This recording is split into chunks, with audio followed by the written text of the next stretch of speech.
Maswali yanayoulizwa sana JWTZ. Watu wengi wanaogopa usaili kwa sababu moja kubwa: hawajui wataulizwa nini. Ukweli ni huu: wakati mwingine sio elimu inayokuangusha, bali kushindwa kujibu maswali rahisi. Karibu Jack Media TZ. Kila hatua ni maarifa na kila maarifa ni nguvu.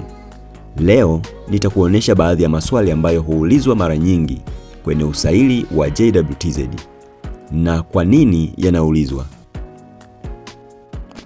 Sehemu ya kwanza: kwa nini unataka kujiunga na JWTZ? Hili ni moja ya maswali maarufu sana. Wanataka kujua motive yako ni nini.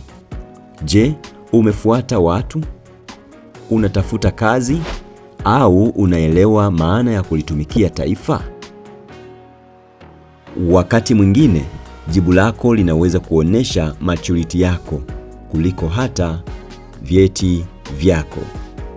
Sehemu ya pili: unaijua JWTZ? Hapa wanapima kama umefanya maandalizi. Unaweza kuulizwa: JWTZ ni nini? Kazi zake ni zipi? Majukumu yake ni yapi?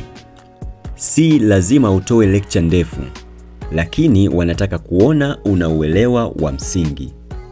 Sehemu ya tatu: ukitumwa mbali utaweza? Hili ni swali la kujitoa. Jeshi siyo kazi ya sehemu moja tu. Wakati mwingine unaweza kufanya kazi mbali na familia au mazingira uliyoyazoea. Hapa wanataka kuona kama uko tayari kwa maisha hayo. Sehemu ya nne ni maswali ya nidhamu. Pia wanaweza kukuuliza maswali yanayopima tabia yako. Unaweza kufanya kazi chini ya sheria kali? Unaweza kufuata maagizo? Unaweza kufanya kazi kwa ushirikiano? Hapa wanatazama attitude yako kuliko majibu yako. Lakini kumbuka hili: hakuna mtu anayejua maswali yote yatakayoulizwa, na hakuna majibu ya kichawi.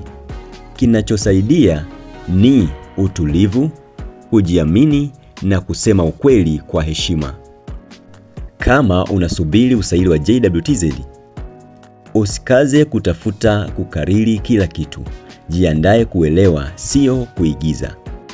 Komenti hapa chini: swali gani unahisi linaweza kukupa pressure zaidi kwenye usaili? Na kama unataka part 2 ya maswali mengine, andika hapo chini part 2.